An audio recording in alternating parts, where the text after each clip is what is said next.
ኦሪት ዘዳግም አንድምታ ትርጓሜ ምዕራፍ 19 ተራ ቁጥር 11 ወለእመ ወብእሲ ዘይጸልኦ ለካልኡ ወይጸንሖ ወእምዝ ተንሣ ላዕሌሁ ወቀተሎ ወሰከየ ውስተ አሐቲ እላንቱ አይጉር።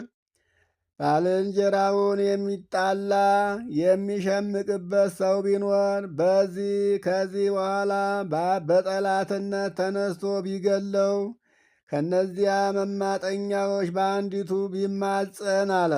ተራ ቁጥር 12 ይልእኩ ሊቃናተ አሃገሩ ወያመጽእዎ እምየ ወይም የጥውዎ ኪያሁ ለአበደም ወይ ቀትሎ የሀገሩ ሹማምንት ልከው ከሀገረ ምስካየ አስወጥተው እሱን ይዘው አሳልፈው ለደመኛው ይስጡት።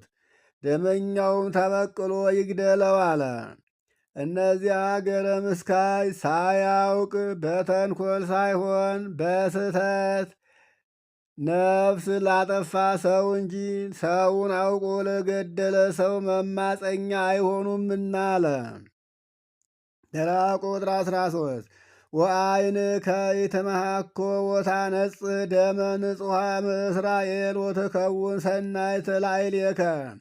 እንዲህ ያለውን ነፍሰ ገዳይ ዓይንህ አይታ አትራራለት። እንዲህም አድርገ ደምን አንጻ፣ ለአንተም በጎ ረድኤት ትደረግልሃለች አለ። የሰውን ነፍስ አውቆ ያጠፋን ሰው የእርሱንም ነፍሱን ማጥፋት ተገቢ ነውና አለ። ተራ ቁጥር 14 ወይ ትታለፍ ደወለ ቢጽከ ዘሰሩ አበዊከ በውስተ ርስትከ ዘተዋረስከ ዘወሃበከ እግዚአብሔር አምላክከ መክፈልተከ። ፈጣሪህ እግዚአብሔር ዕድል ፈንታ አድርጎ በሰጠህ በወረስካት አገር በከነዓን አባቶች የሰሩትን የባልንጀራህን ድንበር አታፍርስ አለ። አባቶች ያቆዩትን እውነተኛውን ሕግ አታፍርስ አለ። ተራ ቁጥር 15 ወይ ይከውን አሃዱ ሰማዕትከ ከመ ይኩን ስማ ላዕለ ሰብእ በኩሉ ጊዜ ወበኩሉ አበሳ ዘአበሱ በአፈ ክልኤቱ ወሰለስቱ ሰማዕት ይሃልቅ ኩሉ ነገር። በበደሉት በደል ሁሉ አንድ ምስክር በሰዎች ላይ ምስክር አይሁን። ነገር ግን ሁሉ በሁለት ምስክር በሁለት በሦስት ምስክር ይሁን እንጂ አለ።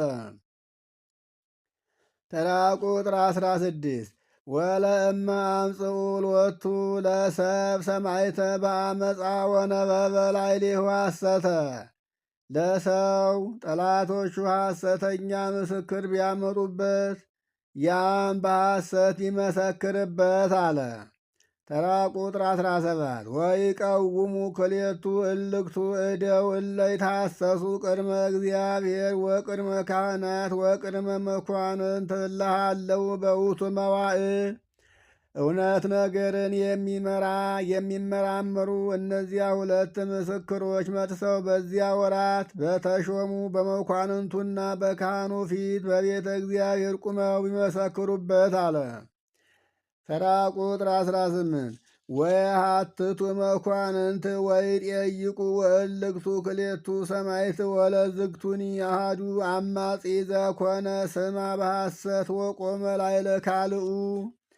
ዳግመኛም የሁለቱ ሰዎች ምስክርነትና የሐሰተኛውን ሰው ምስክርነት መርምረው ከተረዱ በኋላ በወንድሙ ሐሰት የመሰከረውን ያንን ሰው አለ።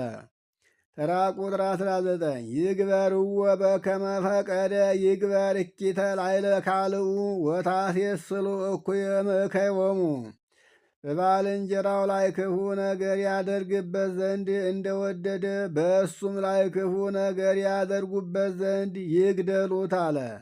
እንዲህም እያደረጋችሁ ከእናንተ ክፉን አጥፉ አርቁ አለ። ተራ ቁጥር 20 ወባዕድሂ ሰሚዮ ይፍራህ ወይ ይድግም እንከ ገቢረ ዘንተ ነገረ እኩየ በውስቴትክሙ።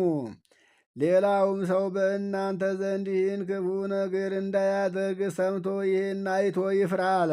ተራ ቁጥር 21 ወአይንከ ይትመሐኮ ነፍስ ህየንተ ነፍስ ወአይን ህየንተ አይን ወስን ህየንተ ስን ወእድ ህየንተ እድ ወእግር ህየንተ እግር።